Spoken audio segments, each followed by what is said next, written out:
before Beatty.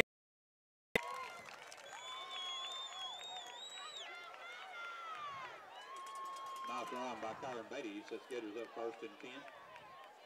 Ball being spotted at the 39.9 remaining. Now the clock will start. And Foreman is, once again, they're taking their time.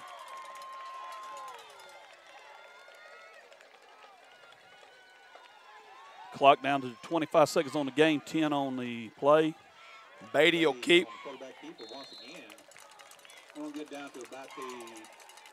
And that, let's see, I don't think they haven't been in a hurry so far. I don't believe they are now. There's no reason to get in one here. All right, 10 seconds left. That's going to be the first quarter. Folks, we're going to step away for a minute and a half. When we come back, second quarter action here on the Dragon Sports Network.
We are back. Second quarter action from Foreman. Gators starting at the Junction City 27, 1st and 10. Dragons on top, 6-0. Beatty going to keep straight ahead to the fullback. And that should give them, that was a 2nd and 5 play, should give them the first down. And it does. So 1st and 10 for the Gators from about the Dragon 21-yard line. And I tell you what, every time Boyd has touched the football tonight, it's been positive outcome for the Gators. And just like that, they give it to him again on 2nd and 5. He picks up a first down. And one of the things Coach Meeks talked about pregame, and he was talking about before we even started pregame, a defensive line of Junction City, make its presence known, and they got to do it tonight. Beatty, he'll keep and go left, but we got flags before the snap, and it's going to be a false start on Foreman. So that'll back the Gators up, making a first down and 15. As they will spot the ball at the, I believe, the 27-yard line of Junction City. 11:37 to play in the first half. Junction City 6, Foreman 0. A clash of two of the state's best here in the Class 2A state semifinals. And you want to make them pay here, Jake. You talked about it before. They got them behind the chains, and now keep them there. Force them to do what they don't want to do. And once again, they're doing, not getting in a hurry. This play will come off at around probably, I'd say, close to 6 seconds. And it does. Smith, the man in motion, but they'll give to Boyd straight ahead. Kyle Kidwell on the stop. Jakyron Cook in there as well. That'll be a gain of about 3. Should bring up a 2nd down and 12 for the Gator offense. And we've got an update for you. Hazen 22, Mount Ida 0. That's heading into the second quarter. So the Hornets taking care of business so far tonight. Winner of that one gets the winner of this one. And they'll fake to Boyd, but he's got nowhere to go. I tell you what, the pressure by Kidwell, Samaje Livingston in as well. And what we talked about, keep them behind those chains. Now they force them into a 3rd and long. Under 10.5 to play first quarter. 6-0 is our score. Junction City on top if you're just joining us. Those of you watching on Ustream, we apologize for the in and out. And we thank you for listening on 101.5 The Hog. 10 minutes to play. 3rd down and 11. Beatty fakes to Boyd. They're going to run the option. Smith, nowhere to go. Nowhere to go. Great play. Great play. Dante Gibson out there on the edge. Jamiah Carroll coming in to help clean things up. Gibson's coming up to make the stop.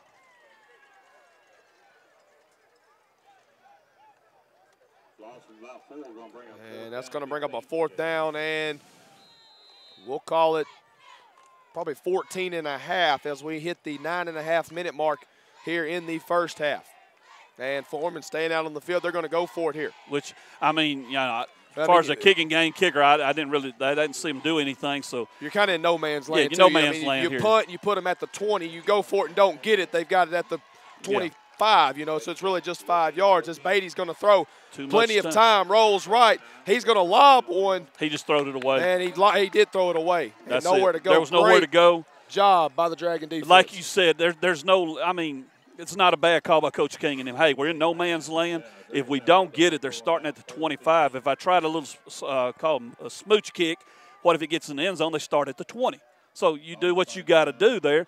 And, you know, hey, it's not a bad move. Now the key for Junction City is 75 yards they got to go, and the Dragons can get it going. Yes, hey man, that's a real word now. I got all the English professors up here giving me a hard time. 9:10 to play. First half action. Dragons trying to add to that 6-0 lead. And the first play of the drive, they'll give to Gibson. I tell you what, he was met at the line of scrimmage, and he just muscled his way ahead for a hard-earned 4 yards. I tell you what, if that don't fire your teammates up a little bit, because when he first got hit, I was sitting there thinking, okay, well, we got about a yard. And well, wait a minute, hold everything. He kept coming with it. Great job. And they're going to give to Gibson again. Falls behind a couple of blocks, spins out of another tackle before he's brought down just shy of the 40-yard line. They'll mark him at the 39. So it'll be 1st and 10 for Junction City.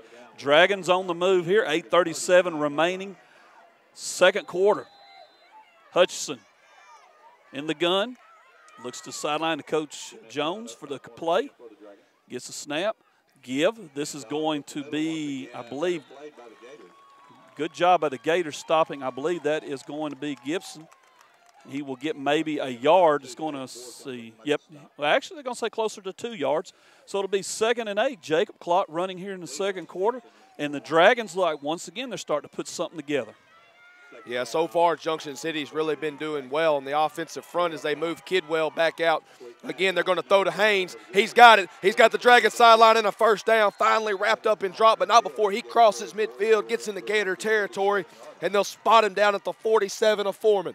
They have spotted on film there is a weakness with Foreman defending that bunch formation. They've had trouble with it, and Junction City will jump into it every now and then just to mess with the Gators. It's been successful so far every time they've used it.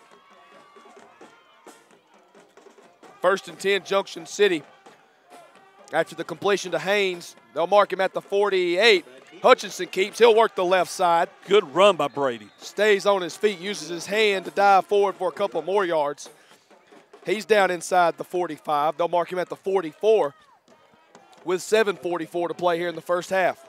And Junction City, once again, in Gator country, we could say, the Gator 44-yard line. And they'll give to, I believe that's Gibson. Gibson! Makes another man miss. He's at the 20, 15, 10, 5. Touchdown, Junction City. The Dragons strike again. An excellent run by Dante Gibson. Jacob, when he got into the secondary, there was nobody there. By the time they got in pursuit, it was too late. So the Dragons once again will go for 2. 7:23 remaining in the first half. Junction City now up 12-0. Pending the 2-point conversion.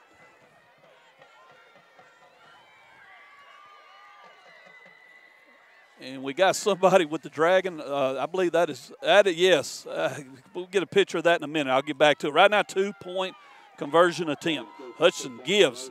This is going to be Gibson straight ahead. Don't think he got it. And the officials say no. We're going to step away for 30 seconds. Your new score, Junction City 12, Foreman 0.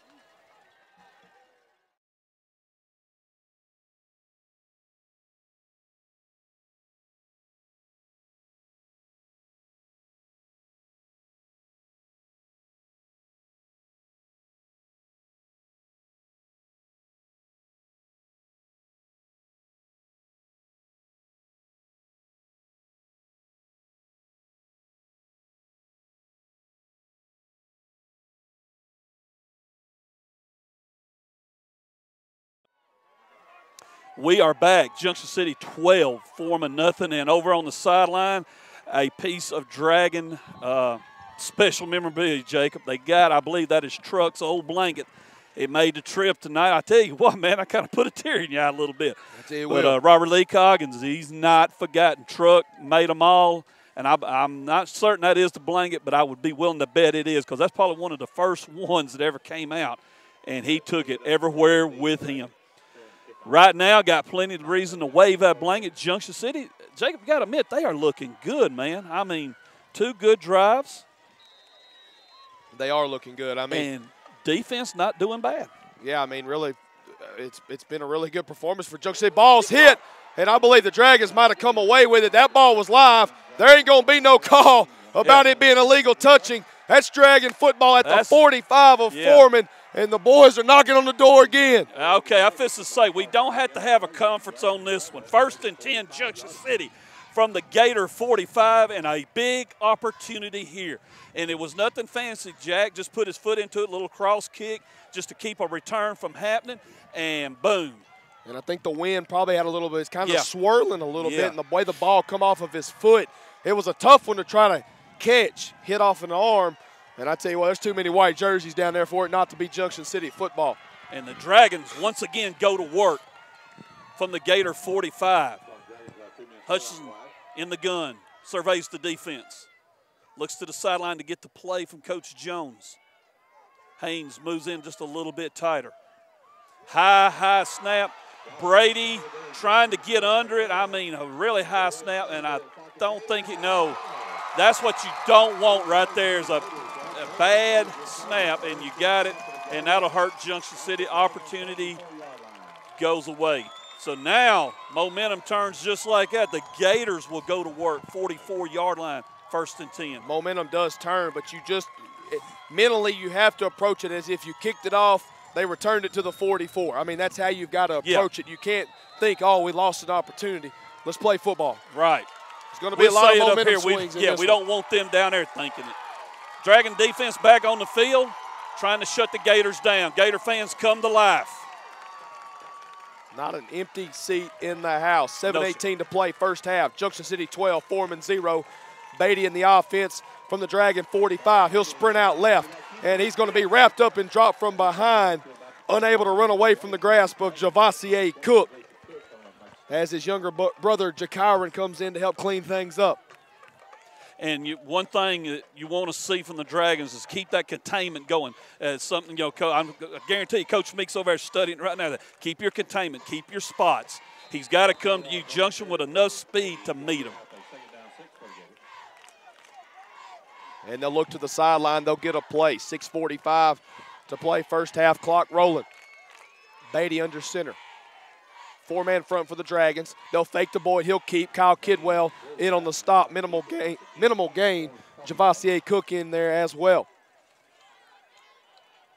Number 48, Kidwell up to make the stop for the Dragons.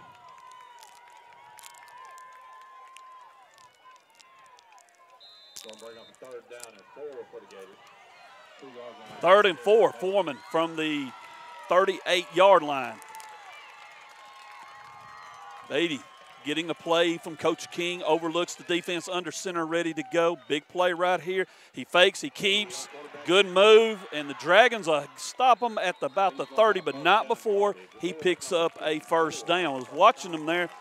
They kind of, I don't know if there's a miscommunication going on or what, but it's like they'll glance back like, hey, you sure you want to run this?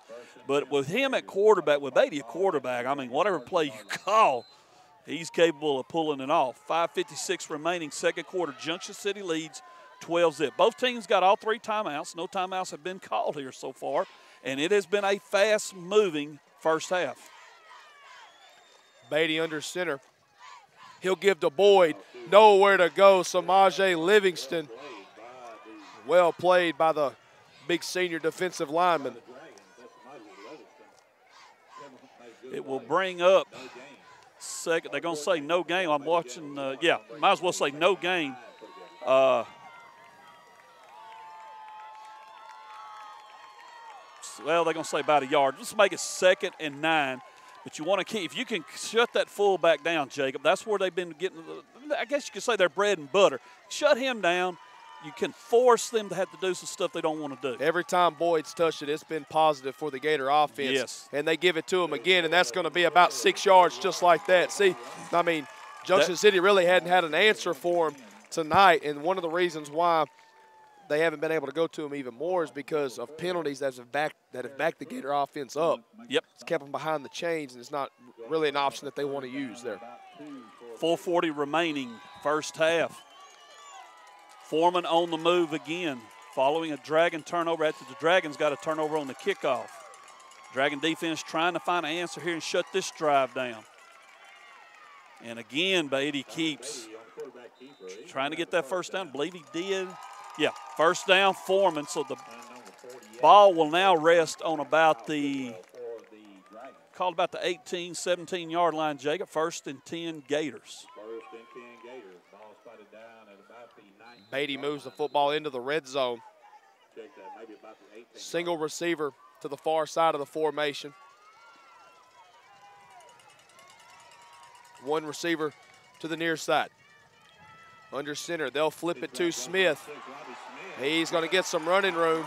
He's going to get a first down, and he's going to get popped by Cavante Haynes, but there is a flag, and I believe they're going to call holding out there on the edge. I believe Brady Jackson might be the culprit. That's what I was looking at, and that's where just as I started to go, there's a hold, I saw the flag come out, and, bring her back. So that will negate the big run by Smith there on 1st and 10. From the spot of the foul, looks like it's going to be back to about the original line of scrimmage. And as you heard the PA say, or should have been able to, we're right up here by them. The spot foul will probably bring them back about where they started. Actually, I'm watching the chain, and maybe just a yard, not even quite a yard past it. Yeah, about the original spot, might as well say. 4:05 remaining second quarter. So do it over again, 1st and 10. Gators looking for their first points of the night. They trail Junction City 12-0. Beatty under center. They'll fake the Boyd and run the option. Nowhere to go. Jakyron Cook wraps him up and drops him for a loss, a big loss. That is going to be almost a loss. Actually, it's going to be a loss of about 10, maybe 11 yards. And give Junction City credit. I mean, this guy, Eddie, he's hard to deal with. He's studying them here. They're not afraid to come in there and make their moves, but still, again, if you'll notice, Junction City kept that containment. Is basically what we're trying to say is we're going to contain them, make them come to us. And that's what they did there, and now it forces a 2nd and 18. Officially a loss of 8 yards. And they're going to throw here on 2nd and 18. He's being pressured. He's going to keep it in and out of a couple tackles. He's got some running room and out of bounds just shy of the 15-yard line. I believe they're actually going to mark him out of bounds at the 15. Yep. So that'll be a gain of 11. It'll bring up a 3rd down and 7 for the Gators. So here with 3:15 to play, first half action. Jacob, I'm going to go ahead and go out on a limb. Like I said, we didn't see them really doing any field goal attempts. Like I said, we were here early when they all come out. It's no doubt probably 4-down territory, so you want the Dragons here, defense, shut them down, force them, keep it a 4th and 7 or something. Try to make them do something they don't want to do. And I know we keep coming back to that. We got to get them out of this. We're going to take our time doing stuff. Well, right now the pressure's on them. You want to keep it there. Dragons will receive the kickoff, the second half kickoff. And they give to Boyd straight ahead. It would be interesting to see if Boyd has any rushes for negative yards this year. I mean, by the time he gets the football, he's got 3 yards already. And, you know, it just ends up working out well for him to use him in those fullback dive situations. Well, he picked up 5 on that one. It's 4th and 2. Clock goes under 3 minutes. 2:50 remaining in the first half. Big play right here. And let's see, well, they started in motion. Now they all turned. And I believe our first timeout. We're going to step away for 1 minute. You're watching Junction City football on the DSN.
Two minutes, 47 seconds remaining in the second quarter. It's 4th and 2 for the Gators on the Dragon, let's call it 10-yard line.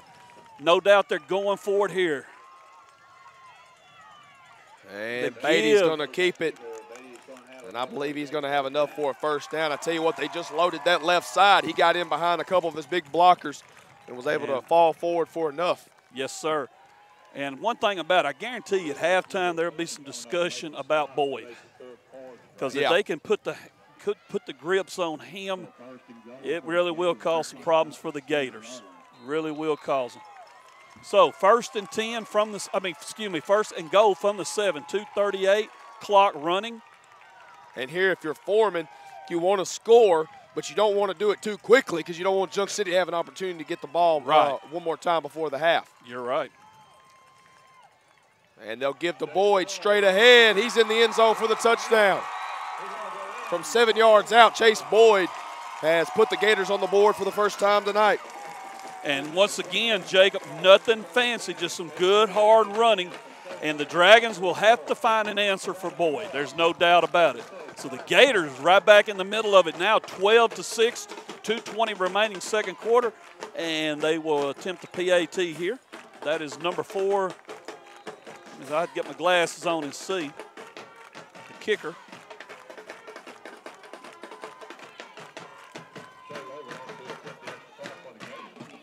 And I'm not sure what kick. Oh, man, nice kick. It is good.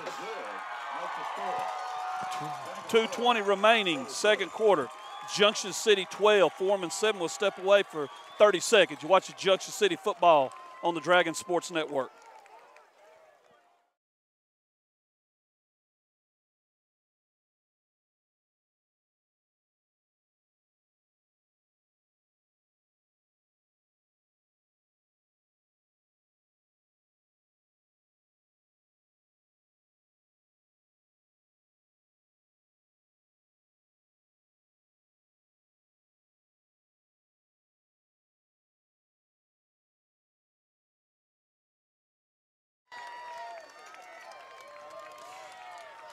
Shea Logo making the extra point.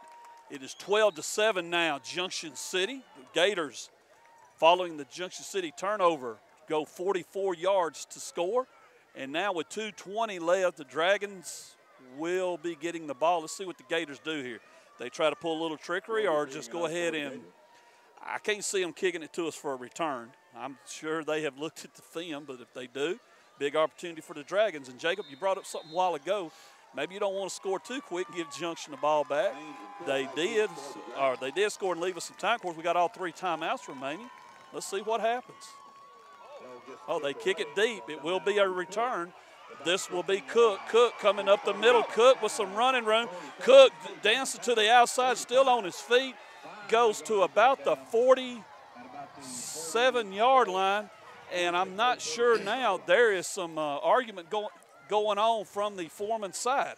And Coach King wanted the football kicked to the corner on the 30-yard line. He did not get that, and he lost his mind, to say the least. Ooh, he's letting his kicker know it. I mean, he wanted it to the corner like Junction does to the 30, and he didn't get it there. And now Junction's got it at the 46 after the big return by Cook. And now 54 yards away, the Dragons with a chance to do something. They'll shift from left to right. Hutchinson will give to Gibson. And he's met at the line of scrimmage. He may have gotten a yard on the carry. We'll see where they spot it. And Jacob, something Coach Meeks talks about, sometimes you got to come along there and give them a little something they don't expect. Change things up. Right here, great opportunity, maybe go to that bunch formation or something. Just something they're not expecting at this moment and throw them off. 1:45 to play first half. 12-7's our score. Dragons lead the Gators. Hutchinson and company look to the sideline. They get the play. They reset. Twins to the right. And they'll give to Gibson over left guard. Still on his feet, running hard. I tell you what, that young man has ran the football hard tonight. And he did cross into Gator territory at the 49. It's going to bring up a third, and let's call it about maybe a long 6 here. Dragons with 3 timeouts, but they're not in a hurry. Here's we near the 1 minute mark of the first half. 12-7's our score. Hutchinson takes a snap, gives to Gibson. Shot out of a cannon along the right side. Still on his feet. 35 and down inside the 30. Actually, they'll mark him just shy at the 31. Big time run there. It'll stop the clock to reset the chains with 56.3 seconds to play in the first half. Yes, sir. And with 3 timeouts remaining, you still got him in your pocket. But I think Coach Jones, what he's trying to do, milk it down. If we don't score, you're not getting the ball back. Remember, Junction City gets the ball to start the second half. Hutchinson in the gun. The give is going to be to Cook. Cook steps through the line, goes to the 25 to about the 24. And where's the whistle at when you want one? And finally they blow it. They had him stopped, and you was waiting. Now the timeout called. And the clock continues to run. Stop the clock. About 4 or 5 seconds went off the clock before they stopped it after it was called. What are we doing here? 38.9. It should be with about 44. Should be 43, 44. I mean, you know, you say, well, what's the big deal? 3.1 seconds. Sometimes that 0.1 is all it takes, you know. And I can think of a couple of games, a couple of big there we games. Go. Okay, Junction they won. adjust. They go back to 44 seconds. So all is good. All is well. All is good. All is well, Jacob. Whew. I said we can't get too fired up here. We're up here on a press box without a railing. So yeah, and I mean, every time I step, I feel it give way a little bit. And what's bothering me, we got wires running around, so it's hard to move. I'm used to moving, and you can't move. I think in your memoirs you need to write a chapter about press boxes. High school football in the state of Arkansas. Hey, you know what? I could call it press boxes I have known. What do you think? Think about that. That sounds good. I'd like to co-author that chapter if it's all right with you. You're more than welcome to. 44 seconds remaining till the half. Junction City, 2nd and 2 from the Gator, let's call it 24-yard line. Here's a give again to Gibson. Gibson would run and run. Gibson goes down to about the 11, and let's call it, yeah. What is the problem with the clock? The clock just drives me crazy. You know, about 3 seconds rolled out before they stopped it. Now they're ready to go, 36.5. 1st and 10 from the 11. Gibson again running hard. And you need to burn a timeout here, Coach, and he does. And the clock, or did he not?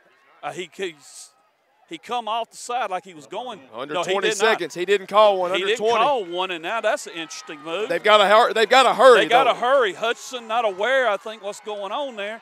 Here's a give to Gibson. Now you burn the timeout. Hurry up. 7.6 seconds remaining from the 3-yard line.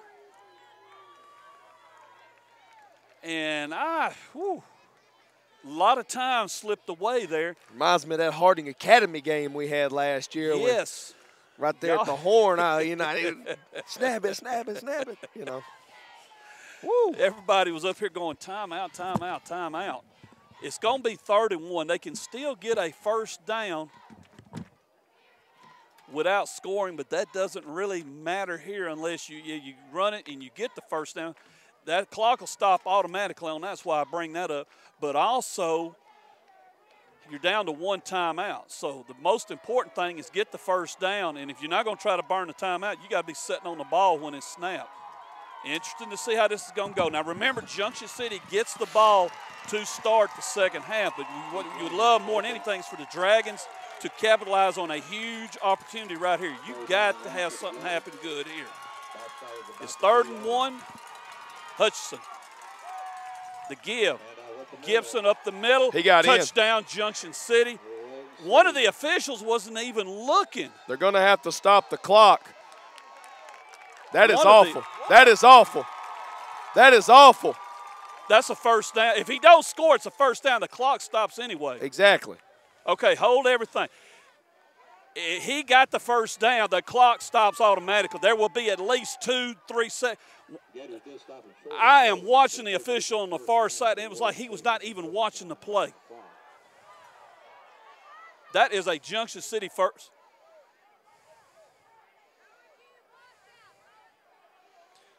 I'm going to be honest with you.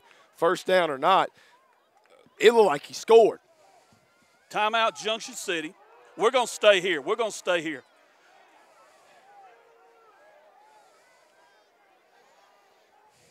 Gibson got another. Okay, let's reset it. It was 3rd and 1. If they don't score, it's a first down.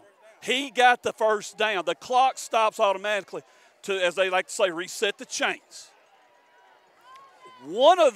They started head to the locker room. Hold everything.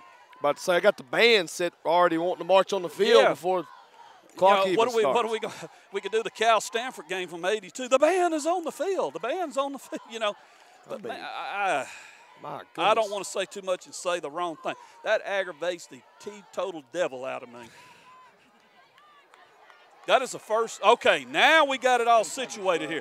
It's going to be only one play, though. You either score or you don't. That's it. This is huge right here. This is going to be the big play right here for the first half. Could set the tone for the second half. 1st and goal. That doesn't matter, really, but it is 1st and goal from the 1. Junction City 12, Foreman 7. And now, Foreman timeout. Not a bad call by Coach King. Go ahead and alert radio. We are going to stay right here. If y'all want to take a quick break, go ahead. It'll take a little bit, but we're going to stay right here. 2 seconds left, first half. Stay tuned for the Union Kennel and Farm Supply halftime show. I'm looking to see where the bands are. Okay, I see them. They will be coming on the field. We will show you the bands, and then Coach Meeks and I will get in here and get to talking about this first half a little bit. And let me say this. We got one of our own up here playing hurt tonight. I'm pretty sure you noticed Jacob's throat's been given in the devil, but he wanted to give it a go. So we medicated him, poured some water down his throat, said, let's go for it. And he's doing okay. So if you wonder why we're jumping back and forth like we are, he'll look at me and I'm like, I got it.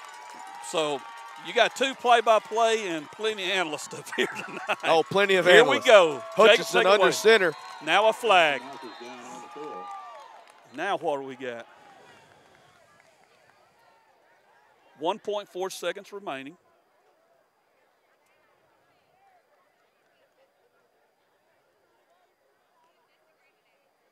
On Foreman, which will. 12 players on the field, I believe. Yeah, that's illegal participation. Okay. And you never want that coming out of a timeout. 1, 2, 3, 4, 5, 6, 7, 8, 9, 10, 11. There's 12. There's 12. Hey, listen, give them credit. Great move. So, yeah. Now Foreman calls. Let's step away 30 seconds. You watch Junction City football on the DSN.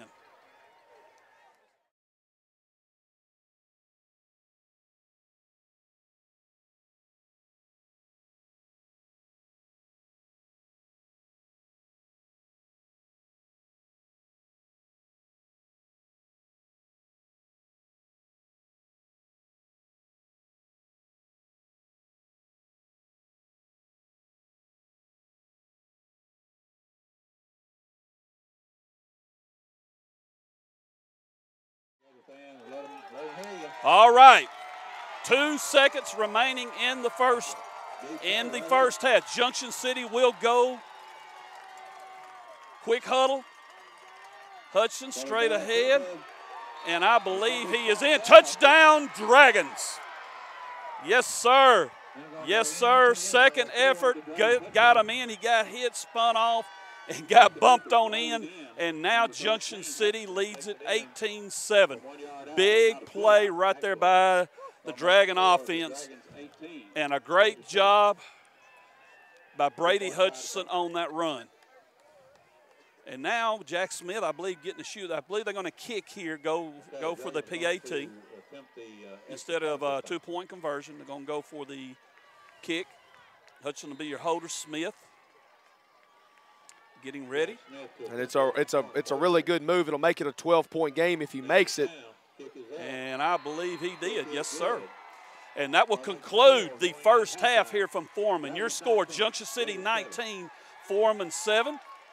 We will step away for 2 minutes and then be back with the halftime show.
Of the border town, the Junction City High School Band, under the direction of... All right, we're back with our halftime show, Union Kennel and Farm Supply.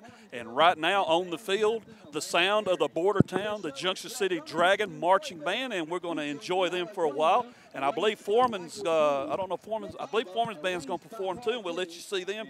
And then Coach Meeks and I will be in with some second half or first half analysis.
And now, taking your field.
It is halftime here at Foreman. The Foreman band on the field getting ready to perform.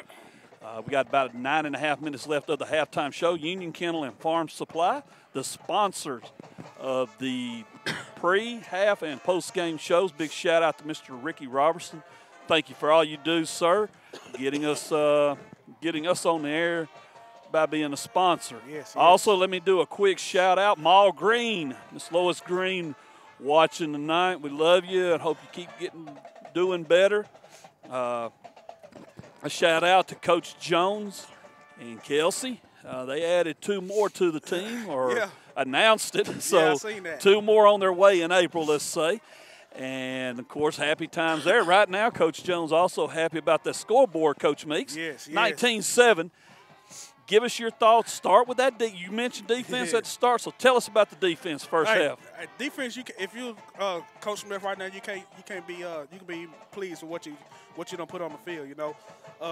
They had their runs up the middle. A couple of big runs, but tackling well, they all gained tackling. That's what I hit on. Early in the game is gain tackling. Holding. Bailey, he gonna have his runs. We just can't bend it. You hit that bend and don't break rule. So. Hopefully, they come out with that same intensity defensively, play lights out, and try to get Foreman a pass. They don't want to pass. So I think if we get them to pass, that we'll get them in a panic mode. And offensively, man, I got to give it to my offensive line up front. They haven't – I don't think we've been hitting the backfield for a loss yet. The offensive line is doing a good job. So, I know Coach Jones seen that, reckon, we keep blocking the offensive up front, we'll be in good shape. Well, you know, you touched on the fact that they do not like to throw the ball. The Gators do not like throwing the ball. Junction City, we was talking about this. The Dragons, with them getting the lead, you start forcing them out of what they want to do in that flex bone. One of the things Jacob kept touching on in the first half was the hard running of Boyd. He said, I don't believe Boyd's probably had a tackle for a loss this year. That young man runs hard. He runs solid. If we can find a way to contain him some, slow him down, you start forcing them, as you mentioned, they don't want to throw the ball. You start forcing them to do things they do not want to do. Yes. And one of those things is just kind of rolling out, you know, looking for the short passes and stuff. They roll out. You think, okay, he's just trying to dump it off. He's only done it one time. Most of the time he's looking to run the ball anyway.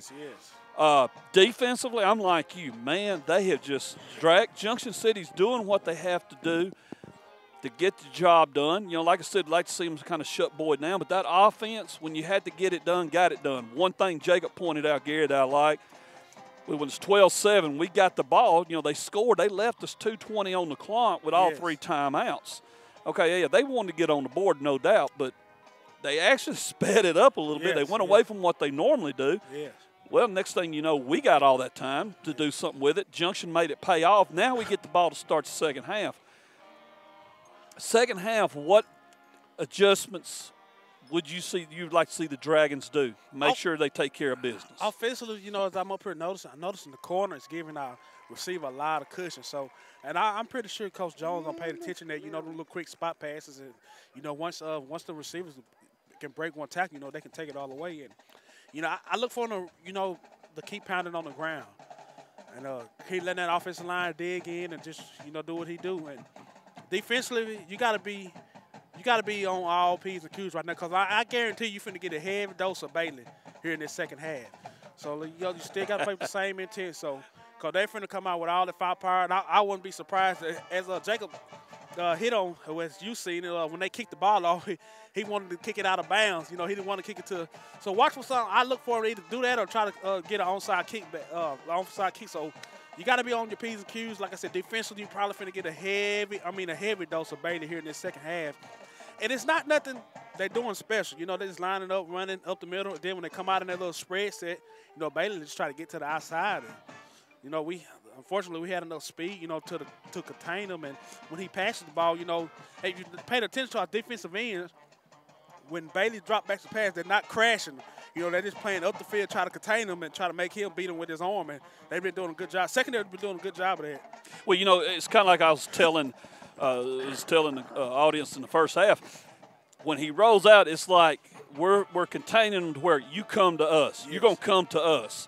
And Foreman does – it don't appear they like doing the short pass, or they haven't shown it tonight.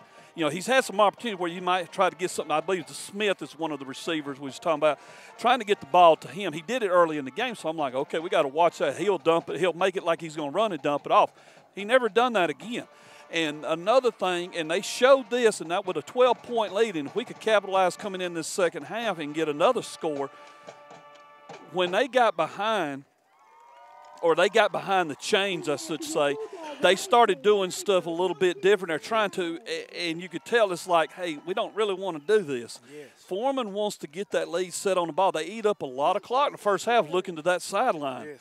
Now you're down 12, and the Dragons with the opportunity, like I said, getting the ball start second half to go up even more, they could turn this game completely in their favor. Yes, and look for them when they get the ball, don't be in a big hurry. You know, look for them to just try to, you know, get what they can, and if they, you know, score, try not to score quick. And like I said, hopefully, you know, you want the Dragons to come out right now, you know, hey, you wanted this, you finna get us, and come out and put a score up on them right now, and, you know, pretty much can, you know, control the game here with a score right here in the second half. That's right. The first possession of the second half will be huge. Yes. The last one of the first half was huge. Now this one coming in is going to be even bigger, because if Foreman can stop them, 2 scores down with a guy like Beatty is nothing. Yes. But if you can go up 3 scores on them, you're going to force them to kind of do some stuff. And we said it a million times, sound like we're beating a dead horse here, or, you know. And that was, heard a dead horse just then make a noise. And how he can do that, I don't know. Yeah. But it would really turn things. Right now, we're going to step away. But actually, we're going to stay here, but we're going to step away and get an announcement from the Arkansas Activities Association. Participating in this football playoff game are members of the Arkansas Activities Association as authorized by their school boards. The administrators of these schools have helped to write the rules and regulations that govern participation of students in competitive activities for the school that are members of the AAA. The Arkansas Activities Association, which is sponsoring this football playoff game, is a voluntary, nonprofit educational association of some 500 junior and senior public and private high schools of Arkansas. The regulations which guide these events are adopted by the schools themselves and determine the type of program they believe to be the most desirable of the high school youth. The Arkansas Activities Association is one of 50 state organizations that belong to the National Federation of State High School Associations. This association formulates policies, game rules, and standards for inter-school competition. The schools of Arkansas have adopted these rules on eligibility, which correspond with those recommended by the National Federation.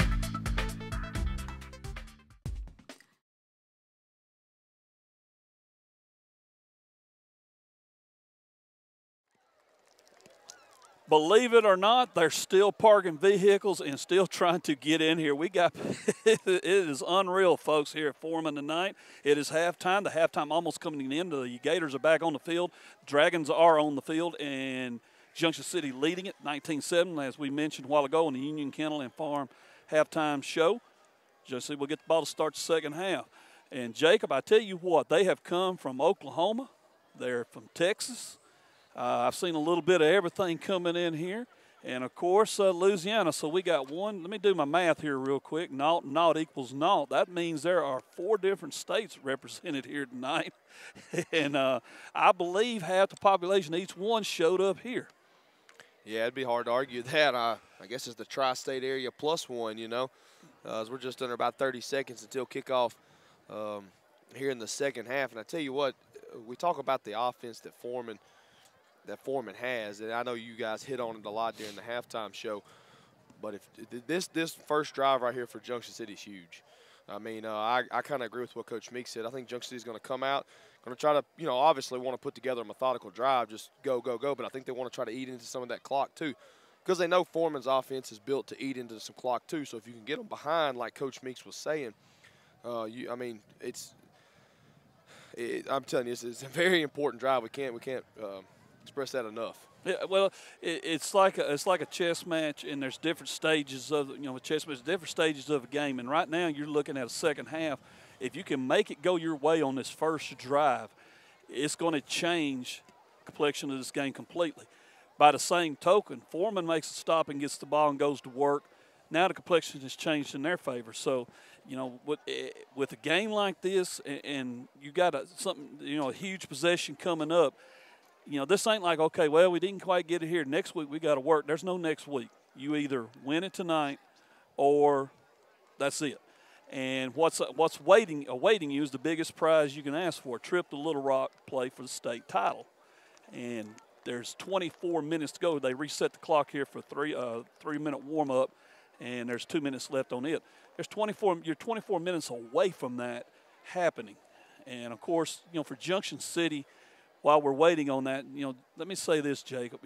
After the third game of the season, after Haynesville, you know, it was a time to rubber meet the road kind of moment. And this team, no matter what happens here, has made one heck of a run. Yeah, they have. 9 in a row, and I want to salute them right now, proud of what they have done. And rightfully so. When you start thinking about turnarounds in program history, you'd be remiss if you didn't talk about the 2018 Dragons, because they've had a complete one. That's right. That's run them all the way up here to the state semifinals. That's right. We're going to step away for 1 minute, and then we'll be back with the second half. You're watching Junction City football on the DSN.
24 minutes away for one of these teams is a chance to play for the 2018 Class AA state title. Junction City at the moment in charge. They lead at 19-7.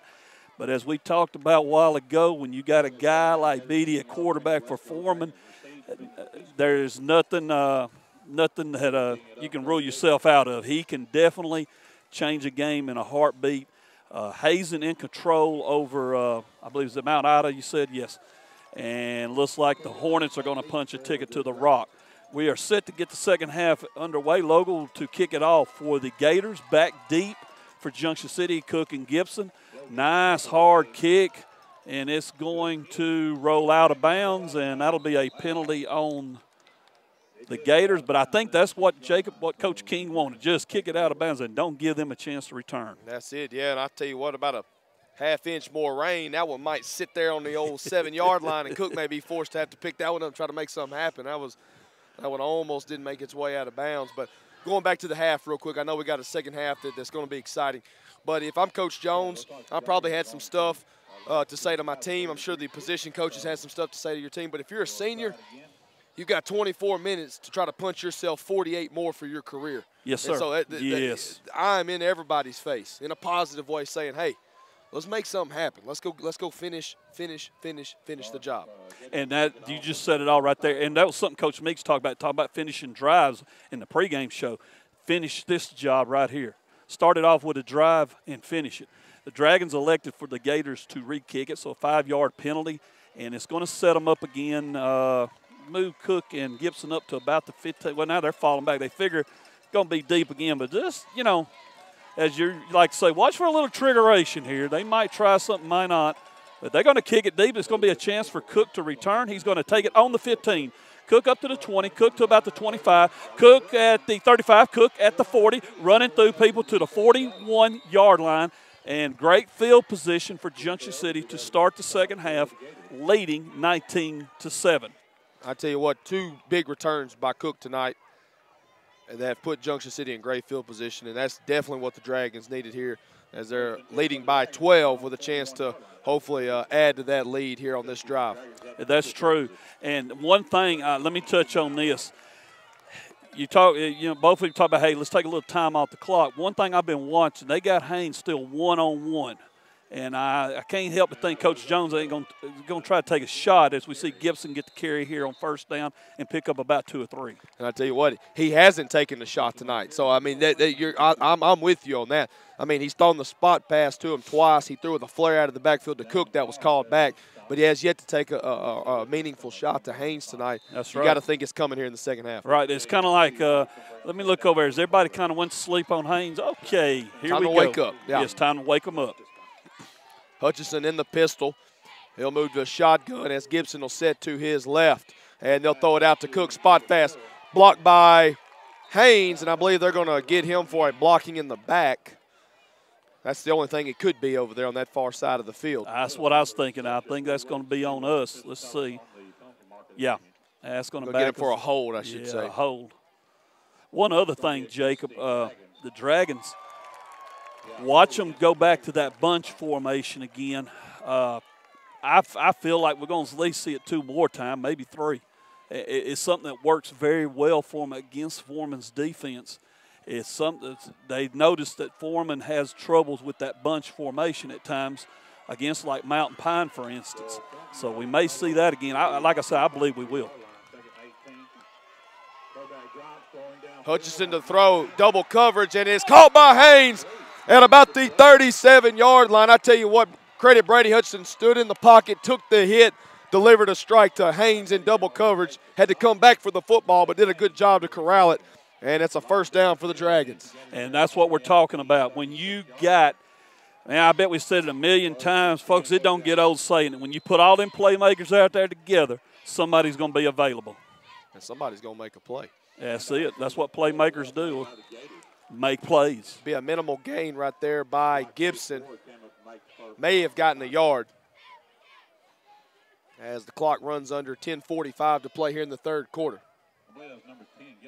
The Dragons just steadily using different weapons. They got Cook in motion here. They fake to him again. The give to Gibson. Gibson charges through. Gibson, let's see, Jacob goes to about the 32-yard line. Call that a pickup of about 8, I would say. Well, now they're going to mark them a little bit shorter than 1. Okay, it's going to be a pickup of 5, and it's going to bring up a 3rd down. Ball on the 31-yard line. Hudson overlooks the defense, gives to Cook. Cook cuts into the line. Hard running. Should have the 1st down. If he don't, he's extremely close. It's going to see the spot going to be very important here, and I don't have a lot of confidence. And let's see where they're putting it. And it may be worth the measurement here. I think they're so. kind of looking. And they're going to say 4th down. Coach Jones is walking down there now, looking, and he's like, well, why don't we check this real estate a little bit closer? I think he just asked for a measurement. Yeah, That's what they'll do here with 9:30 to play in the 3rd quarter. 19-7 is our score. Junction City on top. And, Jacob, what you talked about, score at the end of the half, extremely important. Now the Dragons on the move here. And no doubt about it, 4-down territory. We know that. But it'd be nice to know if you got that 1st down. I thought he had it. I really did. And I could be wrong. I know twice. Well, there was an interesting move by the line judge on the far side. I'm not saying he was wrong, Holy but Moses, he moves forward. And good gracious. And then there was no way that Cook, being bottled up like that, could on his own give himself up from the 1st down. Right. So therefore, forward progression should still be right there at the line. Right. But then he drops back and gives him to where he ended up spinning back. So, I mean, a judgment call, I guess you could say, but it will make it 4th and probably a credit card. Yes. And bad memories of Harmony Grove come to mind. At least they didn't pick the ball up and toss it to the sideline. That's what absolutely flipped me that night here at Harmony Grove. That was back in 06, September 06. We lost that game by 7-6. 4th down, and I'd say a decent pinch of snuff to get that 1st. Jacob, what do you think? I would say so. Huge play coming up, ladies and gentlemen. 9:30 remaining, 3rd quarter. 4th and less than a yard. Gators digging in. Dragons quickly to the line. Snap goes ahead. He's got it. Got it. 1st down and more. And that'll move the old chains down a little further. And Junction City continues their march. 9:21 to play, 3rd quarter action. 19-7 is our score if you're just joining us. Little River County. And the entire population of Little River County plus 3 times that amount here tonight. Standing room only. 1st and 10 for the Dragons. They'll pitch to Cook. Maroon jersey flashes. Cook's got some running room. 10, 5, count it. Touchdown Junction City with 9:07 to play in the 3rd quarter.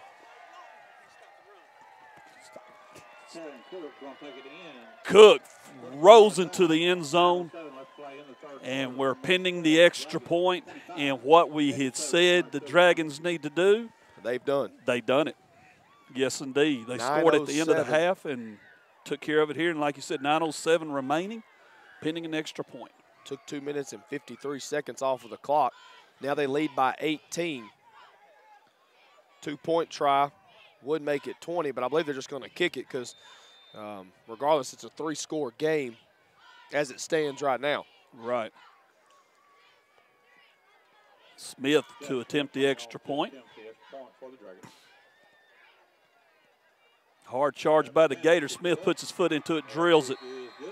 9:07 remaining, 3rd quarter. Junction City 26, Foreman 7. We'll be back in 1 minute.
I got it, Jacob.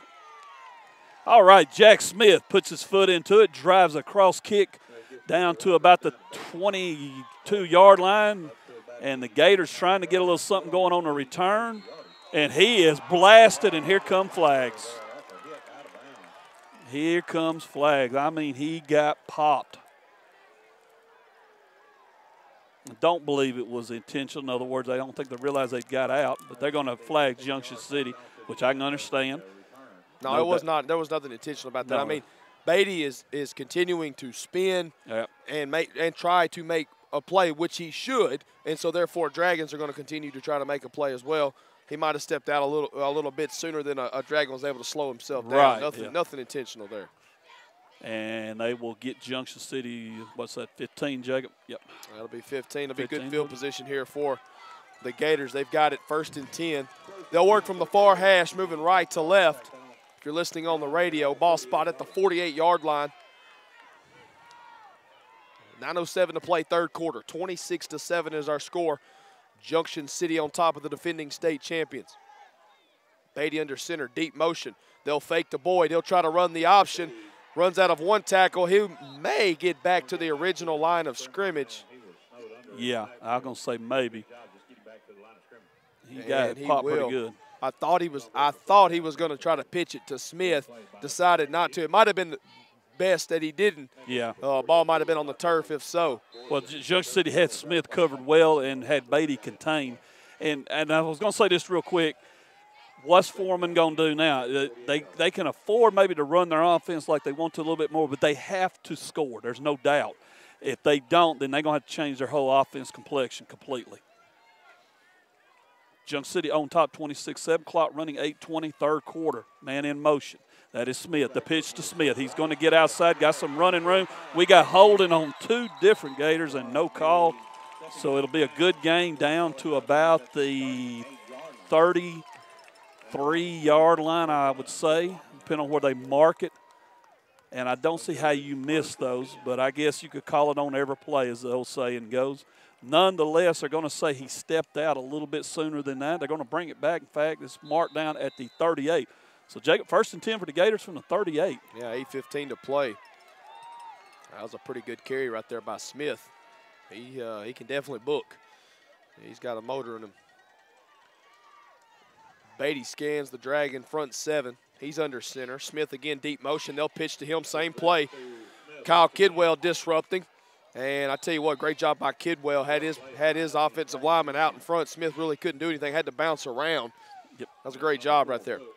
Yeah, and you can tell, kind of had, I'll say it like this so it won't sound like I'm harping, had Kidwell contained there. Very interesting, but Kidwell still working his way out to cause problems for Smith and teammates for Kidwell wrapping them on up and taking care of business. It'll bring up a 2nd and 11. They're going to say lost a yard there. Clock shows 7:40 remaining, third quarter. Junction City holding a 19-point lead, trying to punch the last ticket to Little Rock. Beatty fakes. He's right up the middle. He's down inside the 25. Nothing special about that. He just faked the dive, took it in between the center and the guard, right up the gut. Did it all himself. And yes, he did. Hats off to him. That was a quick gain right there. Clock stops at 7:27 to reset the chains. 1st and 10 for the Gators. They'll spot it at the Junction City 25. You don't want to get too complacent here and say, okay, all right, we're good. Shut this down. Don't let them have any points. Get that ball back and finish it off. They fake to Boyd. Beatty will keep again. It'll be a minimal gain. I believe Coach Meeks said it best. Look for a heavy dose of Beatty, and you're getting it. I mean, as old Coach Darrell Roll once said, you got to dance with who brung you. And that's what the Gators are going to do here, no doubt. Number 5.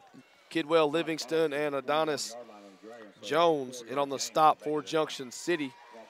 Jones made the initial contact as we're under 6:45 to play, third quarter. Beatty under center, single back behind him. Single receiver to each side. They give to Boyd over right guard. He's met by a couple of Dragon linebackers, and he's held up as whistles blow. So that should bring up a 3rd down now for the Gators. Gators just inside the red zone. As you said, setting at the 18-yard line. We're near the 6-minute mark. Foreman looking for a little more life offensively. Get the play call from Coach King. Look to their wristbands. Beatty back under center. They'll keep it everybody in tight. All 11 in the box. They fake the dive, run the option, runs by a man, gets another block. He's down inside the 5. Feet cut out from under him by Haynes. They'll mark him down at the 4. And so now, like you said, I mean, Foreman, they're having a good drive here, but they're eating into that clock. It's already down near, probably be around near 5:30 by the time they snap it. Yep. This next snap will come right around the 5:30 mark. They're still running their same offense, except this is all Beatty. I mean, they're turning it to him. Yeah, with the exception of the big gain by Smith, it has been Beatty. And they give to Boyd. He lunges forward. I believe he's shy. He may have gotten 2 yards. I believe they're going to mark him at the 2. One thing about it, Jacob, Foreman, like I said, they're staying with the offense they came, that got them here.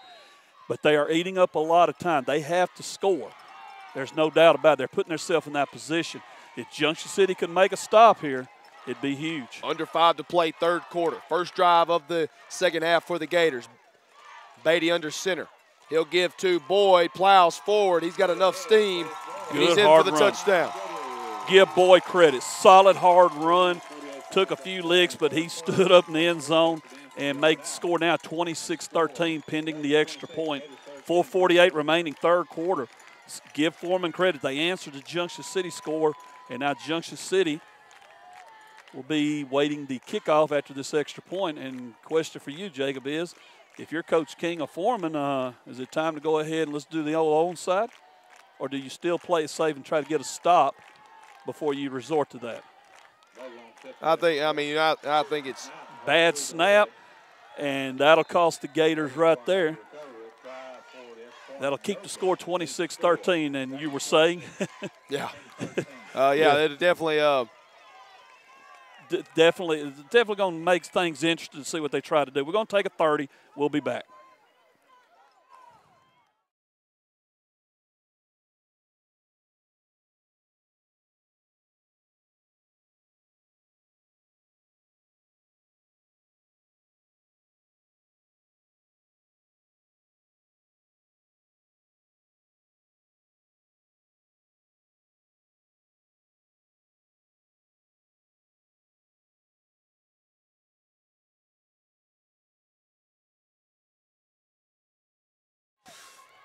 We are back at Gator Stadium, 4:48 remaining third quarter. And what we was talking about there, radio, we need to give radio a break real quick, Jacob.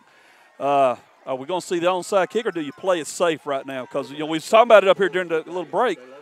I mean, it's a tough situation. I think you got to kick it here. There is, over 16 and a half game minutes to play.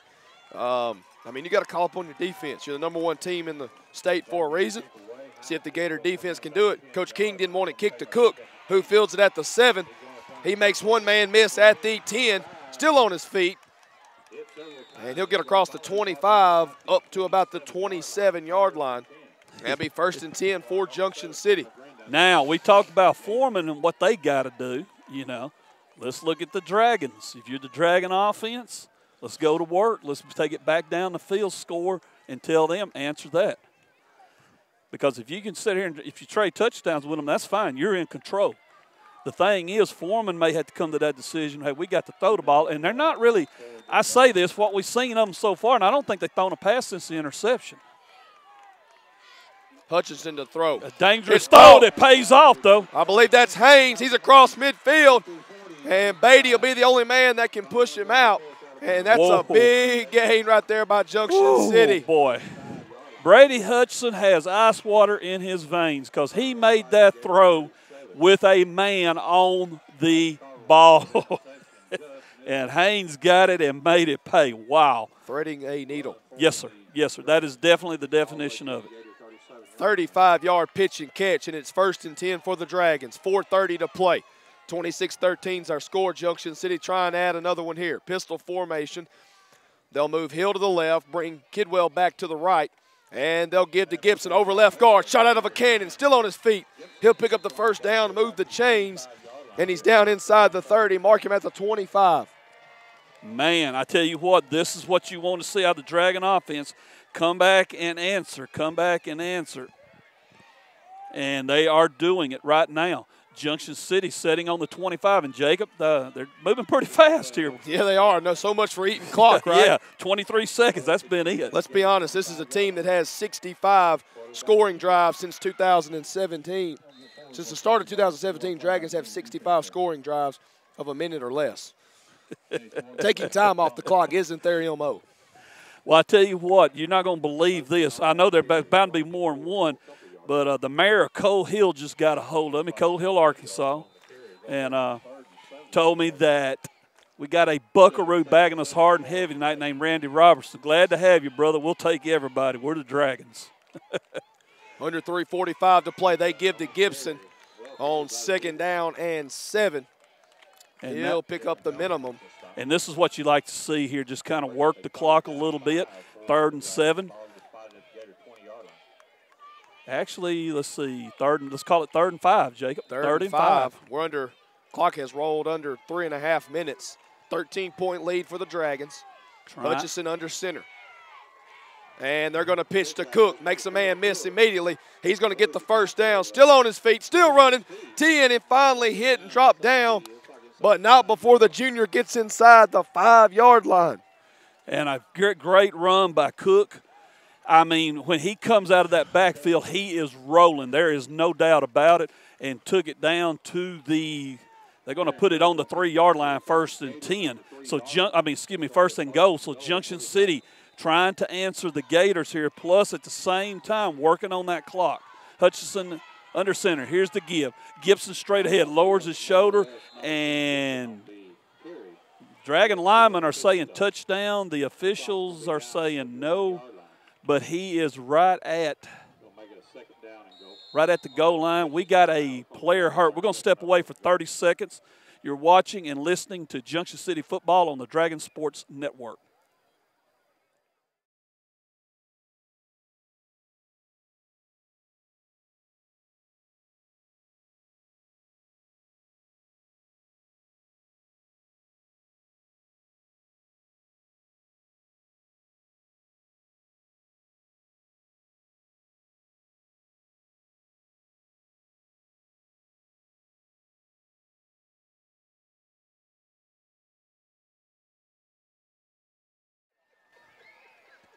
And we are back. 2:50 remaining in the 3rd quarter. Hutchison under center here on this 2nd down, and Cook is tripped up as he gets near the goal line. We were kind of studying the officials and the coaches here and everything, just having a good laugh. Jake, I need a little quick clarification. I said Coal Hill. It's Snow Hill, the mayor of Snow Hill. Yes. He would be upset with me. Coal Hill is up near Clarksville, okay, Arkansas. I think that's why I kind of looked at you the way I did. I was like, yeah. Who do you we were know? right. Who do we know in Coal Hill? We do know a couple people in Snow Hill. Yes, which is not a suburb of Smackover. Here's the play. Hudson straight ahead. I mean, Junction City's line fired off, and he drove right in for the touchdown. 2:08 remaining. The Dragons answer the Foreman score, and now it is 32-13. And what we were talking about, now what does Foreman do? Can you stay in the offense they're staying in, or do you have to make some changes? You see, Wayne, back in the first half, they showed a trips formation. They kept it in under center, so it'll make you wonder if they are going to have to try to throw some here. They're going to go for 2. Hutchison fakes it, rolls out looking for somebody, throws away. He threw it across his body a little bit. It's incomplete. 2:08 remaining 3rd quarter. Your score, Junction City 32, Foreman 13. We'll be back in 30.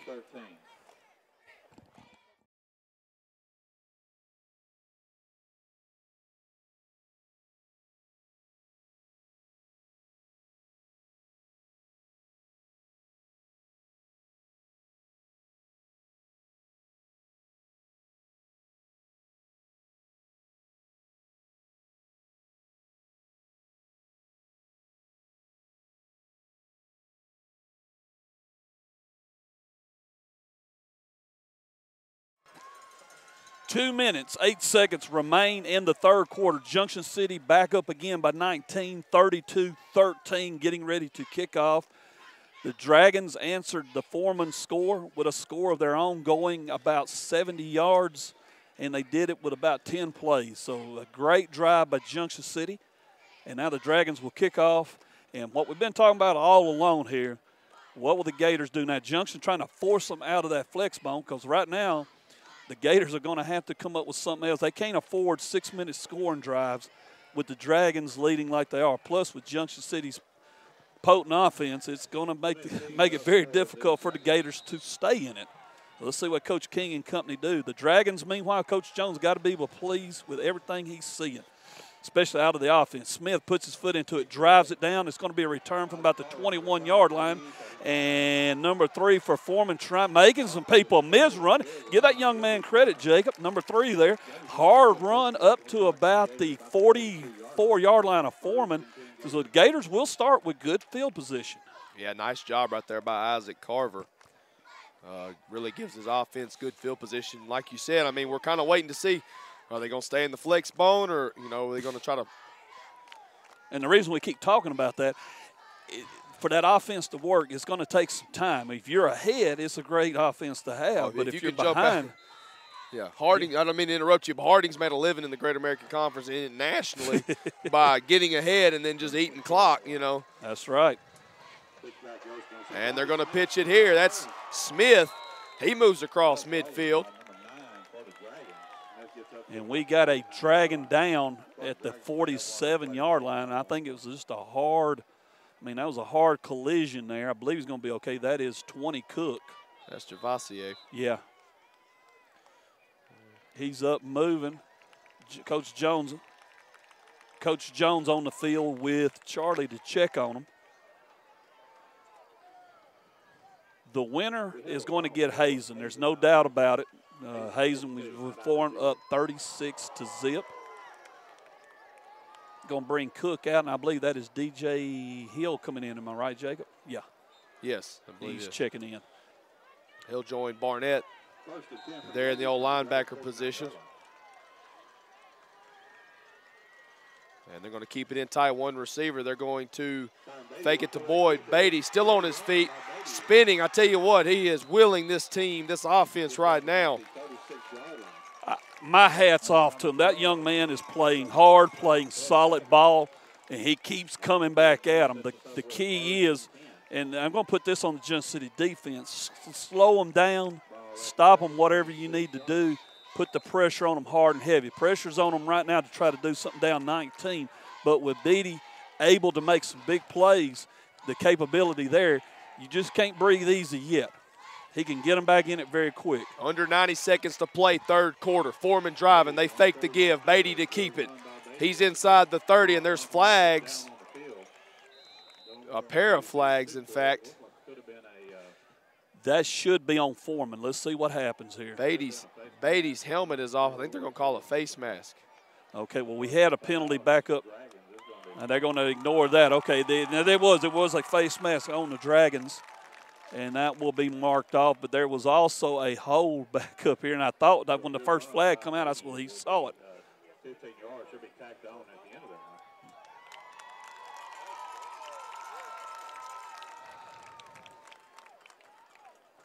I was asked he should lead the field. I think it was after the play when they had to redo the helmet. And it's going to be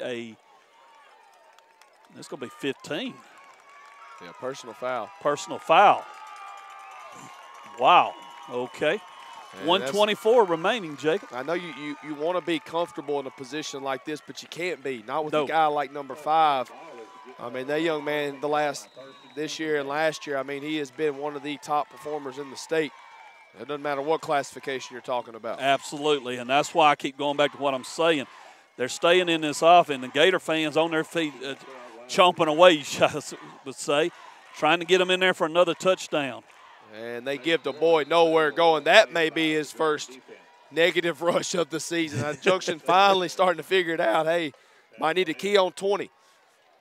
And, 2 of the last runs Beatty had, he rode that ball in there real quick like he was giving to Boyd. And that's what allowed him just to step into a hole he created for himself. and made some positive yards. And again, the Gators not in a hurry as we near the end of the third quarter. Yeah, clock moves under 45 seconds. 1, 2, maybe 3 plays left. Probably just 2.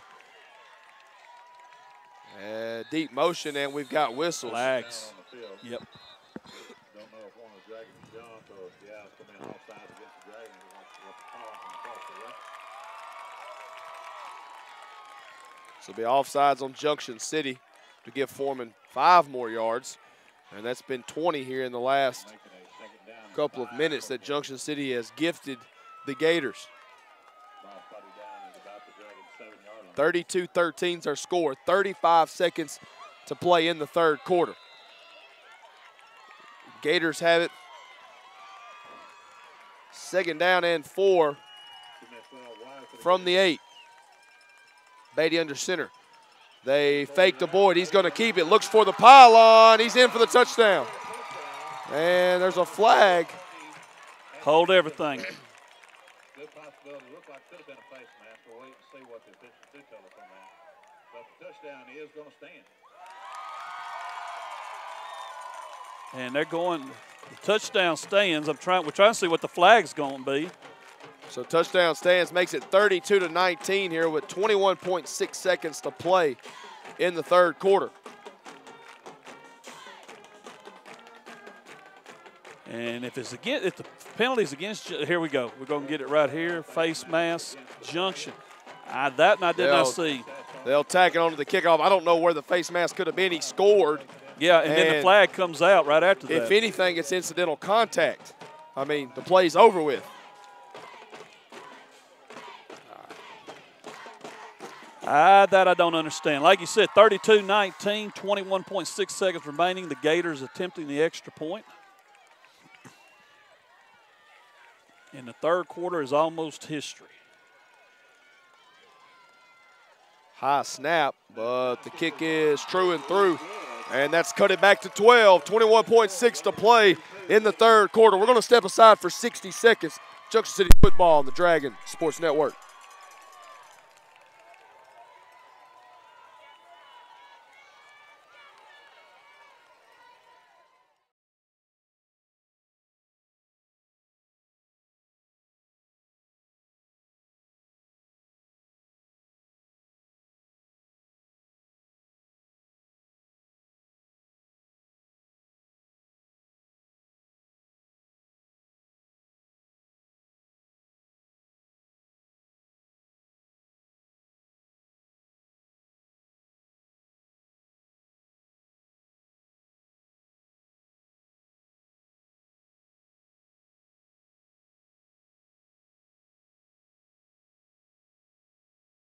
Penalty yards against the Dragons. 21.6 seconds remaining in the third quarter.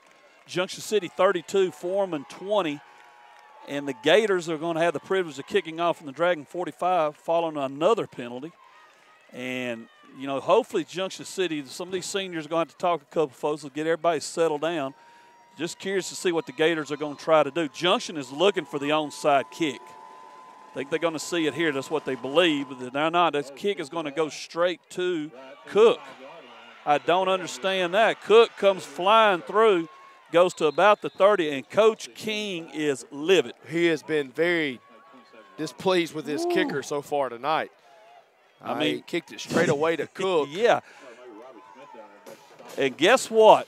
The clock never moved.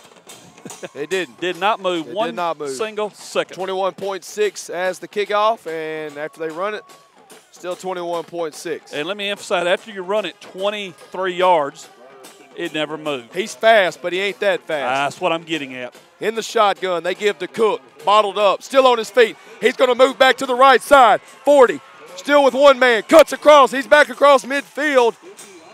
And that was a nice little run right there by Jakyron Cook. You got to move the clock on that one. 11.3, first down at the midfield stripe, and they'll reset the chains. That's what you want to see. They're going to put the ball on the midfield stripe, and the clock should start here. If I'm Junction City, don't run a play. Let it run out and go to the That's kind of what I'm thinking. But I think Hutchinson wants to do one more. There's a give straight ahead. Gibson. This is Gibson. Gibson running, stumbling, bumbling down to the 30 to end the third quarter. There is 1 quarter remaining. The score, Junction City 32, Foreman 20. We're going to step away for 60 seconds. You're watching Junction City football on the DSN.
This place is electric. 1 quarter to go. Both bands cutting up, the fans cutting up. We got an ex-Wildcat cutting up. Boy, you can't ask for more than this, Jacob. Saturday night in Little River County. It's a happening place. Junction City will start the fourth quarter with the ball on their on the Foreman 34-yard line, 1st and 10. Hutchinson in the pistol. He's going to give to Gibson. Right up the gut. Makes one man miss, runs around the official. He's inside the purple zone down to the 15. And let me say this real quick. We have been showing the sponsors tonight on the broadcast. To each and every sponsor, thank you, thank you, thank you. All of them, folks, notice them, please, whenever we show them. That's what makes it happen. Hutchinson in the gun, looks to the sideline. Under 11:50 to play. Gibson set behind Hutchinson. Again, they give to Gibson right up the middle. I tell you what, they don't have an answer for him. They have not found an answer for Dante Gibson tonight. I tell you what, Kyron Beatty, dang good athlete, one of the state's best. Yes, sir. So give me number 10. They have not found an answer for him tonight. He runs determined, and he runs with a purpose. Under 11.5 to play. Dragons knocking on the door. Gibson gets the call again. Hit near the line, Jacob, and still drives forward for about, I'm going to say, at least 3 more yards. It's a first down for Junction City. And it'll bring up a goal-to-go opportunity. 32-20 is our score if you're just joining us. Memorial Stadium, Foreman, Arkansas, Little River County. They give to Gibson.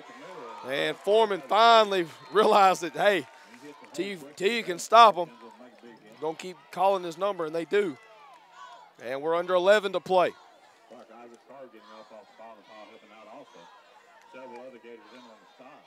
Dragon offense looks to the sideline. Coach Jones signals a play. They'll break. They'll move Gibson and Haynes as wide receivers, both to the right.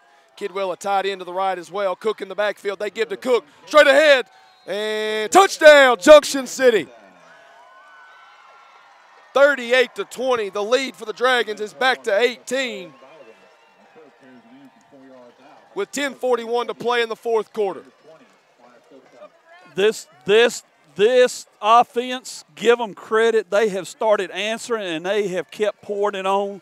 Whenever Foreman scores, they would come right back.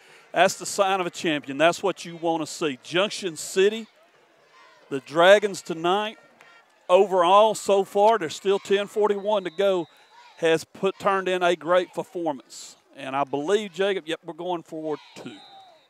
This would make it a 20-point game. 38-20 is our score. And Hutchinson fakes to Gibson, and he is in just about untouched for the 2-point try. Timeout on the field, 10:41 to play, 40-20. The Dragons on top of the 2017 state champions. We'll be back in 60 seconds.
10 minutes, 41 seconds remaining at Memorial Stadium in Foreman. Junction City 40, Foreman 20. The Class 2A Welcome Back Tour wanting to add one more date, and that date would be in the capital city of Little Rock. The Dragons offense on fire. Every time Foreman has scored, they have answered, and once again, the Dragons getting ready to kick off. Smith puts his foot into it, drives this one deep down into the end zone, and Foreman will go to work 1st and 10 from the 25-yard line. And Jacob, Coach Meeks talked about it. You talked about it. The defense has done what they need to do. Yeah, for the most part. You'd like to see a stop there in the third quarter and a score by us to kind of, start hopefully trying to put things away. And people are like, well, you got a 20-point lead. Well, here's the kicker. With the guy like Beatty, he can make things happen real fast.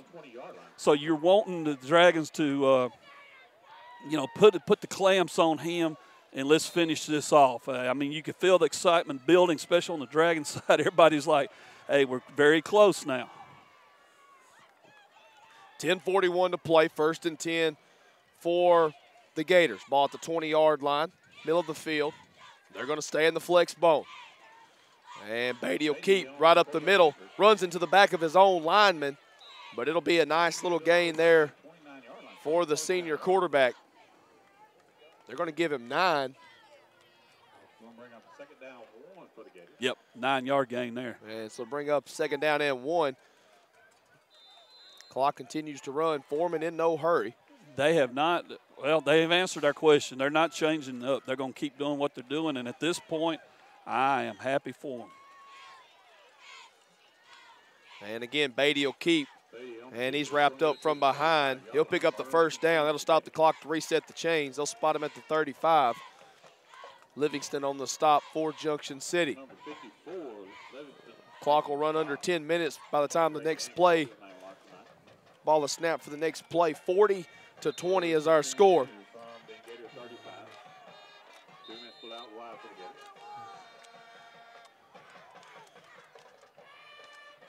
And they'll pitch to Smith. He'll get a full steam ahead. He's hit, and I tell you what, Foreman has tried to get the corners tonight. They may have had success on 1 or 2 runs, but for the most part, credit Junction City flying to the football. Dragons have not hesitated. Foreman got some speed out there. Not as much as what we've been seeing by no means, but there's still some speed. But the Dragons have, they don't hesitate. They've come right after them tonight, and it's paid off. And Foreman, once again, they're just still kind of running the same offense, which is working to Junction's advantage now. It is eating up a lot of clock. Beatty to keep, and he's going to be short of the 1st down on the 2nd down carry. Probably 2 yards short. Bring up a 3rd down and 2 from the Foreman 43-yard line as we're under 9 minutes to play here in the 4th quarter.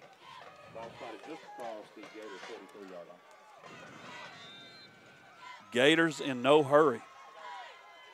Really makes you wonder, do they have any other not knocking them. It's just like, I'm not either. Why wouldn't you at least give yourself a chance here as Boyd carries? He'll pick up the 1st down.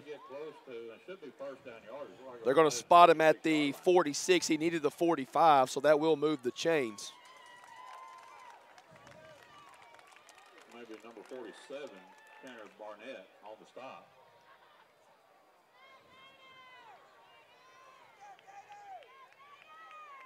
First and 10, 46-yard line. Gators trying to get another score here.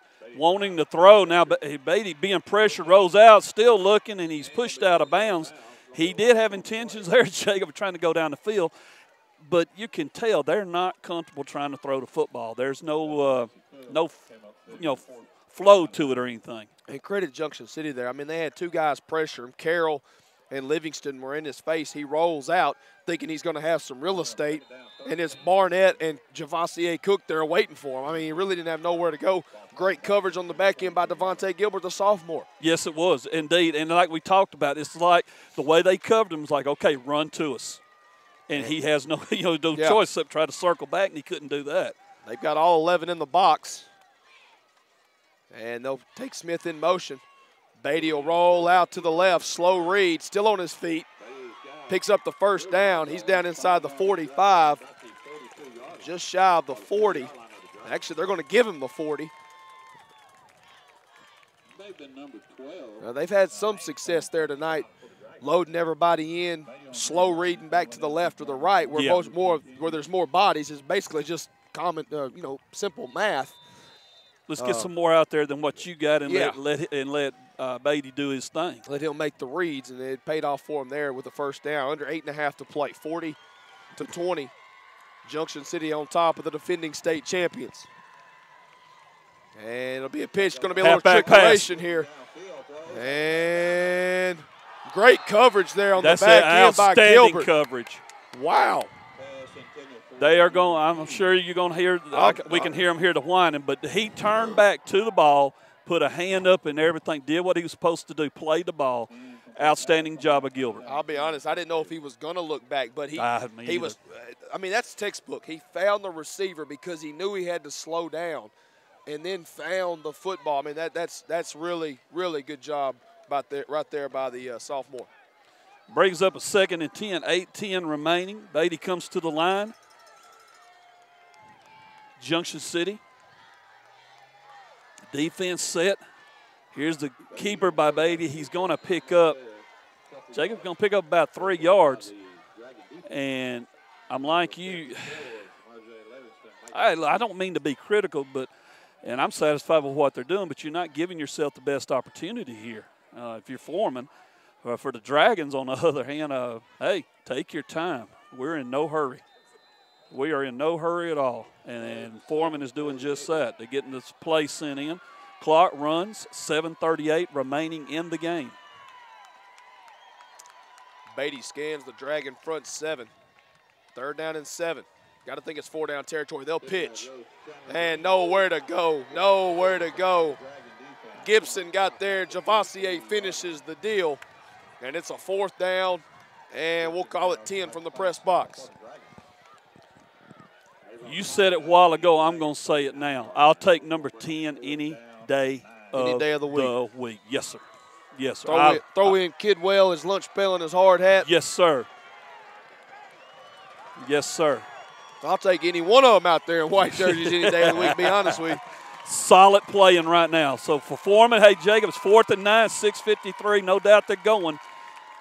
Under 6:45 to play. Clock continues to tick, tick, tick, tick, tick, tick, tick. 40-20 is our score. Delay a game. And that's going to back them up 5. It'll make it at 4th and 14.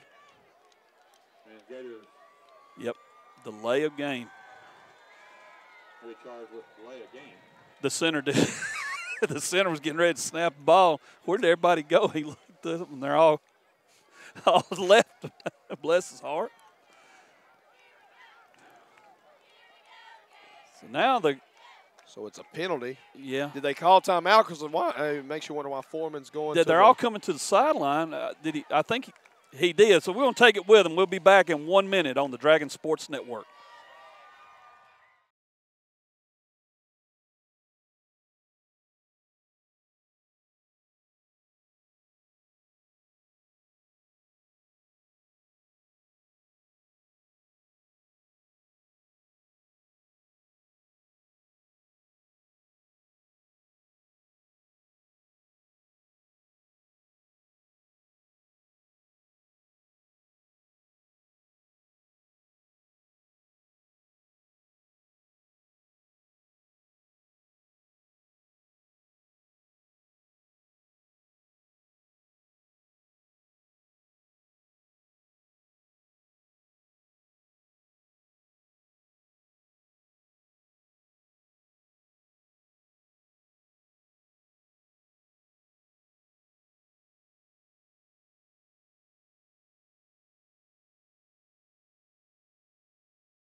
.641 remaining in the game for the Gators. It's 4th and 14, do or die from the Dragon 44. Beatty under center. takes the snap, keeps, and he is swallowed up by number 48, and you know who that is, Jacob. Do the honor, son. Let's go, Kyle Kidwell. They were trying some trickeration right there. They never got it developed. Kidwell was in there just creating havoc. I mean, just chaos right there from 48. I tell you what, you can put this one on ice. This ball game's over with. Yes, sir. And while we're waiting here, a couple of shout-outs. Let me give a shout-out to a dear friend of mine. 17 years ago, I stood on this press box and watched him help build this Junction City football program by winning our first road game ever by taking a fumble return 96 yards. Mr. Kevin Payne, shout-out to him. And from the beautiful, majestic shores of North Claiborne Lake, Mr. Sam Bolin, shout-out to him. 1st and 10, Junction City going to keep it on the ground. Straight ahead goes Gibson. And let me throw some numbers at you as we go to our Russell Sellier stats here real quick. Let me find it.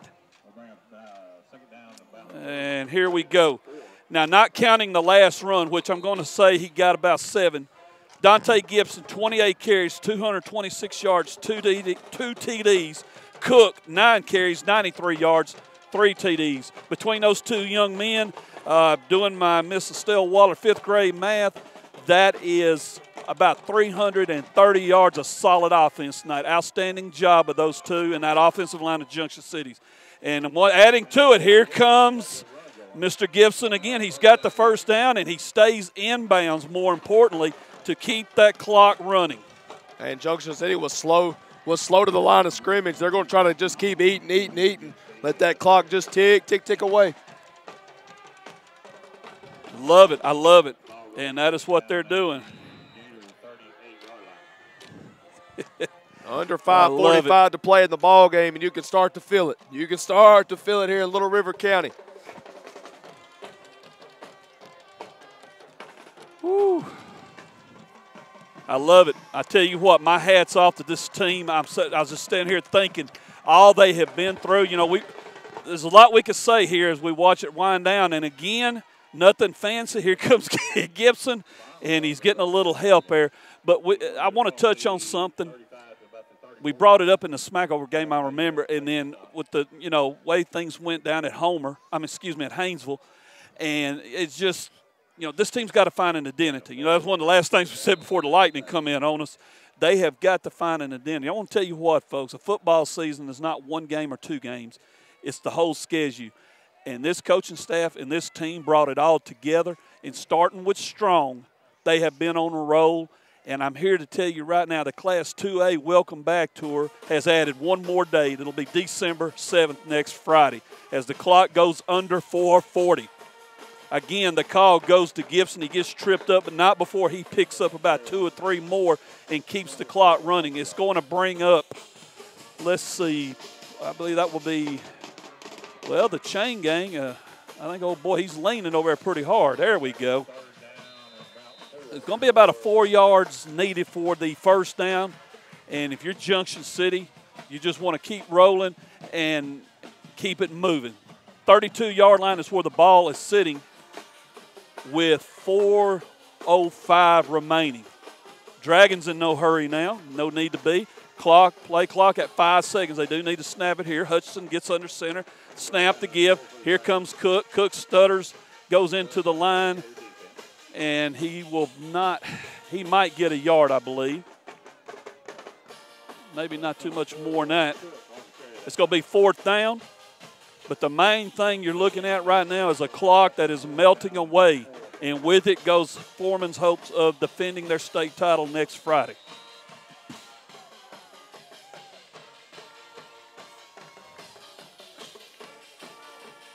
The entire Dragon offensive unit looking over to Coach Jones, waiting. Play clock at 13 seconds, game clock at 3:20. It'll be the Hazen Hornets. We have run into them before, and I think Junction City is going to let it run down, and, yeah, they're going to take a timeout and talk it over here. We're going to step away for 1 minute. We'll be back on the DSN.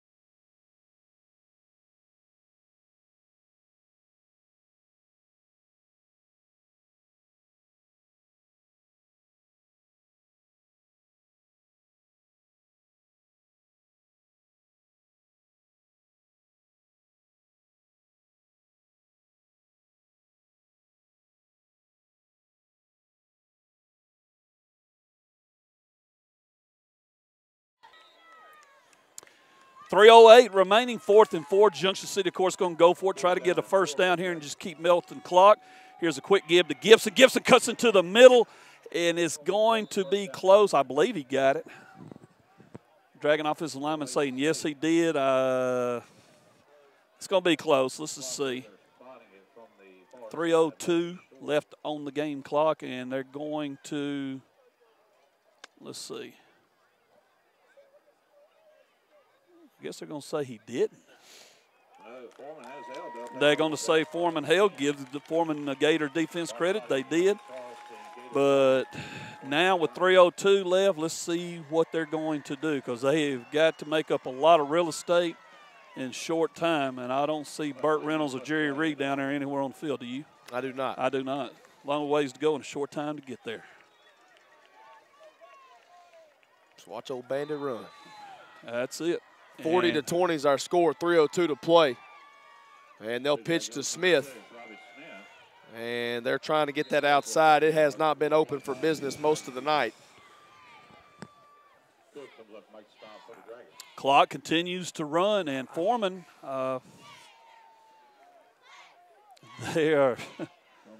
they're not in no hurry or nothing, and it's like they've kind of, hey, we're just going to stick with what we got and let it go. So for Junction City, the Dragons are looking at their 9th trip since 2003 to the state finals. As beat, he's going to keep it here, and he spins out. I give him a great move.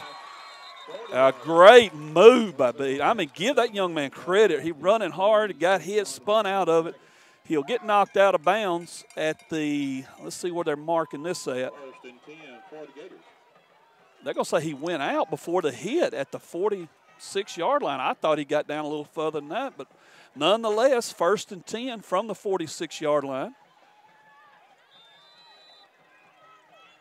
And the Gators trying to put some more points on the board before the season comes to an end. Junction City trying to keep it contained here and get that clock run out as they give it to Boyd. Boyd's going to pick up about 3, maybe 4. And again, Jacob, another good hard run by Boyd as the clock approaches the 2-minute mark in the game. Junction City 40, Foreman 20.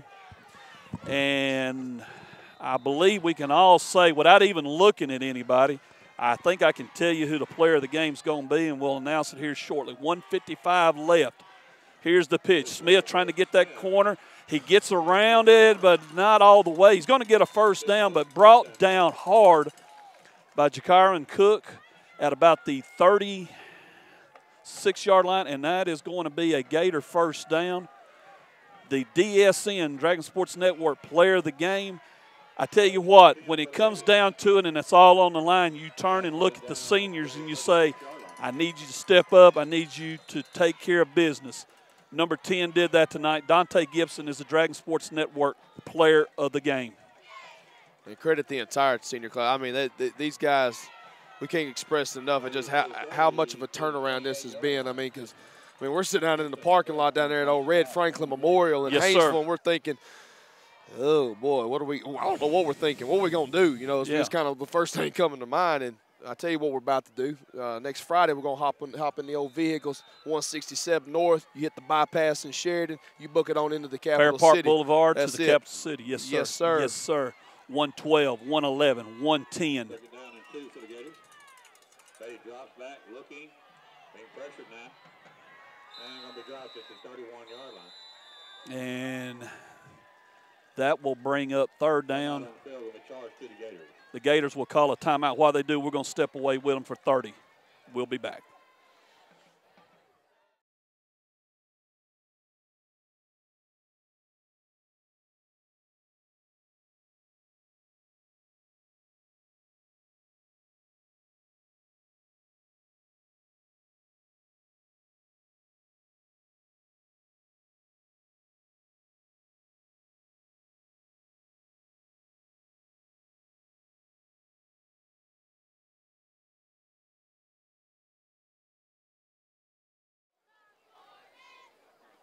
Well, I got 2 old ex-Dragon football players up here, both of them wanting to throw jerseys on and run down on the field and cut up. Coach Meeks, he's been storming up back and forth on this press box.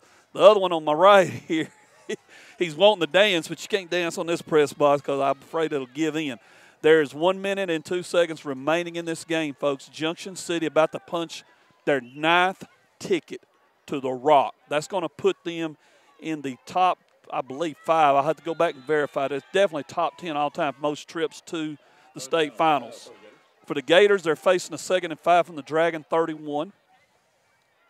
And Boyd is immediately brought down by the defense. 59 for Junction City in there. Tubbs. Carroll in there also. And I believe, did I not see a Kidwell sighting again? Yes. And now it is 4th down. The board has 2nd and 5. It was actually 35 on that play. It is now 4th down. And this is it for the Gators as the clock runs down and the ticket is about to be punched. Next Friday night, the Class 2A Welcome Back Tour will come to an end in Little Rock, but that's only fitting. For the Dragon Sports Network, we will be there, and we'll tell you more about it in a second. 4th down, the Gators are going to throw it. Beatty back throws it into the ground. Junction City will take over. 15.9 left, and the Dragon offense will take the field. And I believe we can all say this, Coach Meeks, get ready here as we get ready to do this post game. Our favorite formation is coming up. But you know what? Before we do that, and let me say this. Give Foreman credit. They made the run last year. They won it. They defended well. They come all the way back. And it's not easy. It's not easy getting back there. We know that from experience. And, you know, you hate it for them, especially for their seniors. They got a solid team, and, you know, you hate to see because you see some heads, you can tell it's emotional, it's rough. And there's nothing to be ashamed of, though. They gave it a great run. All right, we're ready to go. We had a couple guys, we had a lineman there not paying attention. Now he's getting out there. And here we go. Victory formation. There's a snap. Gabe Richard in there. He takes it. Tosses it back. Excuse me, that was going to be Hudson did that. It's 6 seconds, 5 seconds, 4 seconds, 3, 2, 1. The Junction City Dragons will return to the state finals for the 2nd year in a row. They will face the Hazen Hornets. The Dragons have now won their 10th in a row. They go 11-2 on the season. And, folks, talk about a turnaround. We've been saying it. Junction City has showed it. We're going to step away for 1 minute, and when we come back, we'll go into the Union Kennel and Farm Supply post-game show. You're watching Junction City Football.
We are back at Memorial Stadium in Foreman, Arkansas.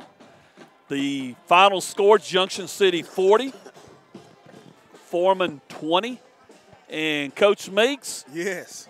Your thoughts, and let's go to your favorite subject. Talk about that defense. I saw you over there getting pumped up. Talk about the defense first tonight. Hats off to Brad Smith. Man, didn't he put together a game plan. You know, even though they scored 20, but Bailey really didn't just break long runs on us like, you know, how he has been in the last couple of games. And defensively, they played as a unit tonight. When Bailey dropped back the pass, they covered the receivers. Bailey had to throw it out of bounds. The defense did a heck of a job up front and in the secondary tonight. Hats off to, like I said, hats off to Coach Brad Smith and that defense. Offensively, man, I want to say that's about the best offensive game I done seen. Never got hit in the backfield. The bad thing we had when we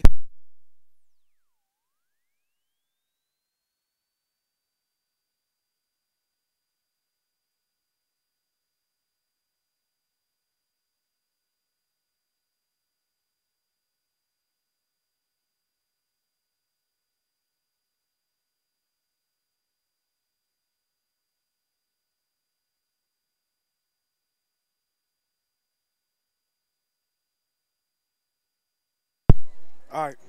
All right, we apologize. We got unplugged up here by Foreman. I'm not sure why, but we are back. And, Coach, you were talking about the defense. Yeah, defense. I was on the offense. Offense. What a complete game. The only time they had a bad miscue was when snapped the ball over the head. If I'm not mistaken, I think that's the only negative play they had tonight. Give it to the offensive line. God, man, they have some holes open up tonight for the running backs. Yes, sir. Man, the offensive line did a good job opening up the hole for Gibson, and even the quarterback, when he ran the ball, they opened up holes for him. And tonight, offensively, you know, they hit it. They did what I've been hitting on all playoff, finishing drives. And they did that. You know, they done did it all playoffs, and you know, once they finish drives, man, they're dangerous. Well, you know, that was the thing you touched on in the pregame. You said, let me go back to something we've been talking about all year. You got to drive, finish it. They, like you said, they did it tonight. The defense, you talk about Coach Smith's game plan. I'll tell you something I really loved. You know, it's kind of like in basketball. This guy, you got a certain player, maybe he scores a lot of points. He's going to get his points. Okay, fine. Let's shut everybody else down, and that's all he gets is his points. Yes. They kind of contain Beatty. Well, you know he's going to get his yards. He's going to make some plays. He's probably going to get a touchdown. But we're not going to let anybody else hurt us. They ran Boyd hard. But the thing that got me more than anything else was this. And I'm not criticizing Foreman. It's just, and I had a couple of people texting me, and I was looking at what they were saying, and it's the same thing. There's no sense of urgency. Once they got behind, it's like they played to our hands a little bit, which was fine. Hey, you don't want to get in a hurry because it was blowing our minds up here. And I know it sounded like we kept repeating the same thing over and over. It's like, goodness gracious, you know, they got to hurry up and do something. Offensively, you're right. The offensive line for Junction City opened the holes up, and with Cook come through, Gibson come through, they poured the yards on, turned it on. And, you know, now we're going back to Little Rock. Our player of the game, of course, Dante Gibson, and a well-deserved honor. Coach, we're looking at Hazen next week. Of course, none of these players played against Hazen, or none of their guys did, but I guarantee you their fan base remembers us. A repeat of 2014, and let's jump ahead a little bit. Your Junction City, what do you want to see? And this time I'm going to mess you up a little bit. I'm going to throw the offense at you first. What do you want to see out of offense next Friday night in Little Rock? It's going to be the battle of the big boys up front. Hazen, you know, as I keep up with Hazen, you know, they got that's a pretty good sized board itself that come out the ball and play physical. So that game next week is going to be real physical, and they got two good running backs. I don't know if you remember one of them last name Penn. You know, I think they're related to that Penn that was in 14 that was pretty good. So, and the quarterback. Guarantee you they are. It's like the quarterback's like 6'5", 240. So, you know, they got some big physical guys up front. We're going to have to match that physicality and just play Dragon Ball. That's all. All right, defense. Defensively, just, you know, I'm pretty sure Smith going to put together a good game plan for him. Just got to come out and execute it and, you know, to tackle well. Tackle well again. Tonight, you got to get a Dragon defense. They tackle well tonight.